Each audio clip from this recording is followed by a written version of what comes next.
Hello, this is Cathy Cassidy, and I'm here for Sunday Book Club. And I wanted to start off today by saying a belated happy birthday to several of my YouTube followers, to Amanda in France, whose birthday was last Sunday, but I forgot to actually wish her happy birthday. Also to Marilyn in France, who's also had a birthday in the last week, and to my lovely friend Janet, currently stranded in for a sunny lockdown birthday in Spain. It made me really think of lockdown birthdays, because in a time of pandemic, I think actually every birthday is a gift, and maybe every day is. So let's treat every day as something very special. Things might not be the way we would really like them to be. We might not be able to celebrate with the people we'd love to, but it's better to make the best of it rather than let the gloom take hold, always. My best sadness or stress busters this week have been going for a walk, as usual. A walk along the seafront never fails, really, to put me in a better mood. And the second thing this week has been working in the garden, which has been great. A bit of sunshine is starting to filter through, and that has felt brilliant, to actually be outside and starting to help things to grow again, tidying the place up.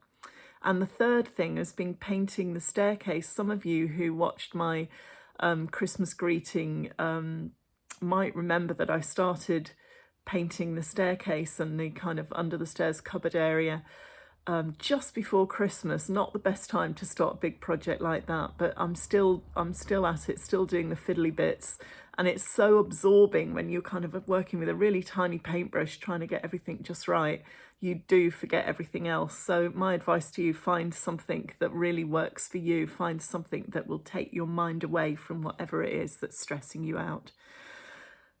Continuing the theme of celebrating every single day that we can, Monday is actually St David's Day. So to anybody watching in Wales, Dydd Goel Dewi Hapus, my terrible Welsh accent. Wales has been a huge source of happiness and inspiration to me during lockdown, and ever since we've moved here, really, it makes me very happy. Sadly, my progress with the Welsh language is not so good, but I keep trying. World Book Day is also coming up. It's the Thursday, the 4th of March. So please post and tell me how you're going to celebrate World Book Week. I've got a few ideas, but I would really love to hear yours. Normally for me, I'd be going out doing school visits, perhaps doing big kind of composite book events with the World Book Day team, but that's not going to be happening this year for me. Did you know that for children and teens, reading for pleasure is possibly the single most impactful and beneficial thing that you can do to improve your grades and do well at school, and just generally give yourself a better chance in life? Reading genuinely is magic. It makes you smarter and it's fun as well. So what is not to like? And World Book Day, really, it's all about celebrating reading for pleasure. Today I've got 3 very cool book recommendations for you. So here goes. They're all 3 absolute winners and quite different as well. The first one is this book, and it's called A Traveller in Time by Alison Utley.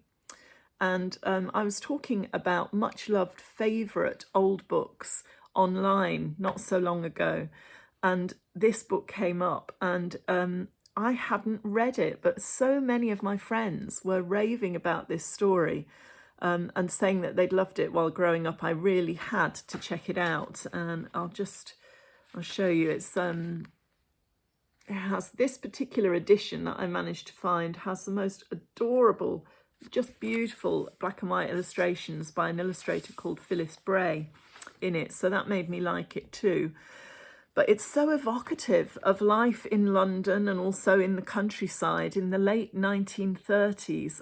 To me, it's a completely lost world, but so beautifully brought to life. And it's also a time travel story where the heroine travels back to Elizabethan England, and the heroine gets tangled up in the Babington plot to rescue Mary, Queen of Scots. I absolutely loved this book. So yeah, totally recommend. If it's one of the great children's classics, and I had missed it. And if you're the same, whether whatever age really, I'd say from 9 or 10 upwards, A Traveller in Time, give it a check out. The next book, very different. Now, this book, Savage Her Reply by Deirdre Sullivan, I think is aimed at young adults, but could just as easily be an adult book. I bought this book for my husband for Christmas because it's a retelling of the legend of the Children of Lear, a story that both of us really, really love. And he loved the book so much that he insisted I read it straight away, and I read it too. And oh, what a beautiful, magical, dark and powerful piece of writing this book is. It's just wonderful. I have talked before on Sunday Book Club about the legend of the Children of Lear, and we've looked at one of the picture books that I have about the story. It's 4 children turned into swans by a wicked stepmother in the Ireland of ancient times, when magic is kind of woven into the everyday way of living. But this book digs way deeper into the story, and it tells the tale from the viewpoint of the stepmother, which is just fascinating. It's thought-provoking, challenging, painful, inspiring, all of those things and more, and it's so, so beautifully written. There are Ogham poems throughout, separating the chapters. I'm just, if you have a look, you can see kind of what I mean. Ogham, a very old way of writing. It's just such a unique and compelling style, and gripping in every way. I devoured the book and felt absolutely bereft when it ended, and I had to tell you all about it. If you love legends and history and magic and feelings, you are going to love it too. So Savage, Her Reply by Deirdre Sullivan, top tip. And my last book to talk about today is this beauty called Finn's Garden Friends. It's by Rachel Lawston and illustrated by Leah Vizerin. It's a picture book, obviously, and one that I think would appeal to any child adapting to new circumstances, or any child who loves nature. But it would also appeal to a lot of adults, and we've spoken before about how cool picture books are and how good they are for the soul. This one is no exception. The beautiful words and the stunning artwork really, really lift the soul, and I love the detail in the pictures. I'll just give you a little flick through so you can see. Finn has moved house and is finding it really hard to settle until he discovers some new friends on his grandfather's allotment.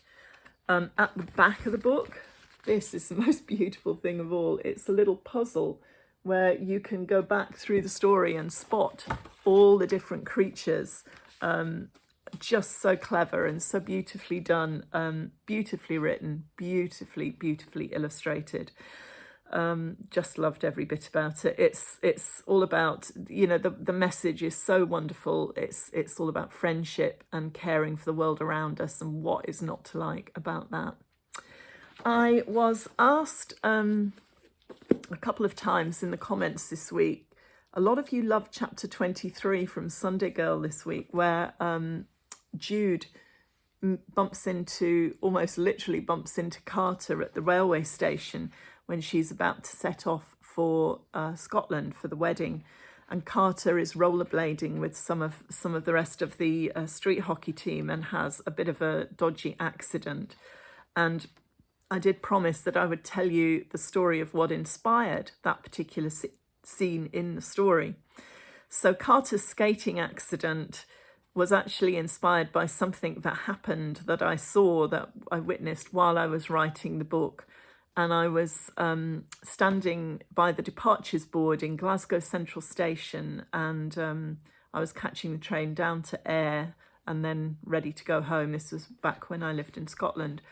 And I happened to see 3 boys on rollerblades skating through the concourse of Glasgow Central Station. It's a very shiny floor, and they were rollerblading quite beautifully, quite dramatically. And then suddenly, almost from nowhere, came a couple of station guards, and they, in the high-vis jackets and everything, and they apparently, and fairly obviously, I guess, it's not allowed to skateboard or rollerblade or do anything on wheels like that inside the station. So the guard approached the guys, and two of them just kind of swished past, went straight down the platform and got on the train.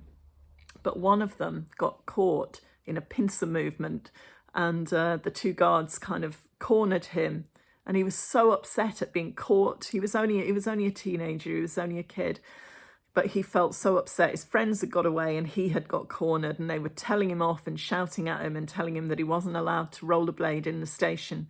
And he felt so embarrassed because there's this huge crowd gathered by the departures board, all watching, and he must have been mortified, and they forced him to take off his rollerblades, and he was in such a temper that he threw them down on the floor, on the concourse floor, which, as I've said, was smooth and shiny, and off went one rollerblade in one direction and the other one in another, into the crowd. And then that's even worse, even more embarrassing. The poor boy had to go wandering looking for his lost rollerblades, and a little old lady did literally pick one up and say, "There you are, dear."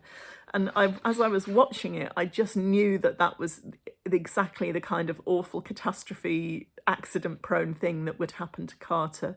So it was literally lifted from real life. And I then went and got on the same train, and this poor boy walked down the platform in front of me in his socks and got on carrying his rollerblades. I really felt sorry for him. So next week is the last week of chapters from Sunday Girl, but there are not 5 chapters waiting to be read. There are actually 6. So that means there will be a chapter on Monday, Tuesday, Wednesday, Thursday, Friday and Saturday. And then I'll see you as normal for Sunday Book Club. But after that, I shall be giving the chapter readings a bit of a break. So it'll give you a chance all to recover and get out and do some cool spring stuff. But because we do have World Book Day coming at us in this coming week, I thought we would do something nice. And I decided I would like to give away a signed copy of my book, Forever Phoenix. And it could be for you, it could be for a friend or for a loved one, or you could enter the competition to win a signed copy for your school or for your child's school, or perhaps for somebody you think might like my stories. And as we've established, kind of 9 to 99, but it's completely up to you. It could be one that it could be a book that you'd like signing for yourself, or it could be something that could be personalized for a present, for a birthday, or for whatever reason. To enter, all you have to do is share the link for today's Sunday Book Club on Facebook, Twitter, or any social media, and comment on the YouTube channel to tell me that you've done that. Say that you've shared. And also, if you could also state whether you're in the UK or not in the UK, and you are eligible to enter either way. If you're overseas, that's fine. It just means that if yours is the name out of the hat, be aware that it might take me a little bit longer to get your prize to you, because when I'm not able at the moment to get into a post office to send an overseas parcel, but I will be hopefully at some point over the next few weeks. But just put either UK or not UK along with your statement saying that you've shared. So you have to share the link on social media. Any social media will do, or all social media if you like, or even you could send it as an email to somebody. And if you don't want to comment on the YouTube channel, you can send me a message on the Facebook reader page, or on my personal Facebook page, or even email your entry statement to me. And you can do that by going to the website cathycassidy.com, and on the homepage there is an email Cathy link. So that's the easiest way to email me. If you just click that link, it will open up an email window. So lots and lots of ways that you can enter, and a very simple way of entering. And the book can be for anybody. Yeah, so remember to check your comments after the closing date. I'm going to close the competition on the 6th of March, and the names will then be pulled out of a hat. So I will see you next week. Maybe I'll even do the pulling of names out of a hat next week on Sunday Book Club. Who knows? But do keep on top of it, and I will announce the winner this time next week. Yeah, so don't forget, if you would like to win a free personalized copy of this, you could even win it for, you know, and raffle it off or whatever you want to do with it. So the more people entering, the better, really. You know, let's spread the love and get a free book out there for somebody who'd really, really love it. I will see you next week for the final 6 chapters of Sunday Girl. Again, health warning, have your tissues handy, because not only is it very dramatic, but it gets very, very emotional in those last chapters. And yeah, just look after yourself, take care, and I will see you next week. Take care and keep smiling. Bye bye.